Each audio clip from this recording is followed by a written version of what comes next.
Excellencies, in our deliberations, we often advocate the promotion of a rules-based order. From time to time, respect for the UN Charter is also invoked. But for all the talk, it is still a few nations who shape the agenda and seek to define the norms.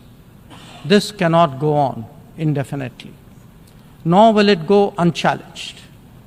A fair, equitable, and democratic order will surely emerge once we all put our minds to it. And for a start, that means ensuring that rule makers do not subjugate rule takers. After all, rules will work only when they apply equally to all. Mr. President, we must never again allow an injustice like vaccine apartheid to recur. Climate action, too, cannot continue to witness an evasion of historical responsibilities.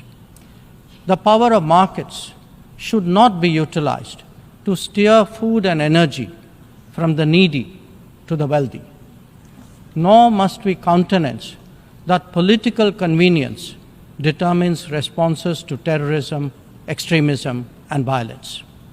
Similarly, respect for territorial integrity and non-interference in internal affairs cannot be exercises in cherry-picking. When reality departs from the rhetoric, we must have the courage to call it out. Without genuine solidarity, there can never be real trust. This is very much the sentiment of the Global South. Next year, the United Nations will be hosting the Summit of the Future. This should serve as a serious opportunity to drive change, champion fairness, and reform multilateralism, including the expansion of the Security Council memberships. We must address global challenges imbued with the conviction that we are one Earth and one family with one future. Excellencies, friends, India has entered the Amrit Kal, a quarter century where greater progress and transformation awaits us. We are confident that our talent and creativity, now so visibly unleashed, will power us forward. The world saw a glimpse of what is to come when our Chandrayaan-3 landed on the moon.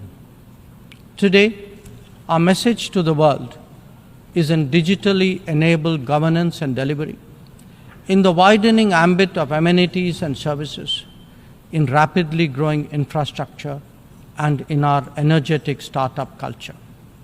It is visible too in vibrant cultural expressions, such as in the arts, yoga, wellness, and lifestyle. Our latest assertion is in a path-breaking legislation to reserve 1/3 of the seats for women in our legislatures. Mr. President, I speak for a society where ancient traditions of democracy have struck deep modern roots. As a result, our thinking, approaches, and actions are now more grounded and authentic.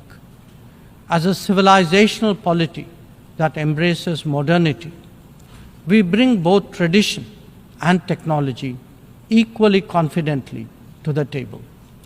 It is this fusion that today defines India, that is Bharat. I thank you, Mr. President.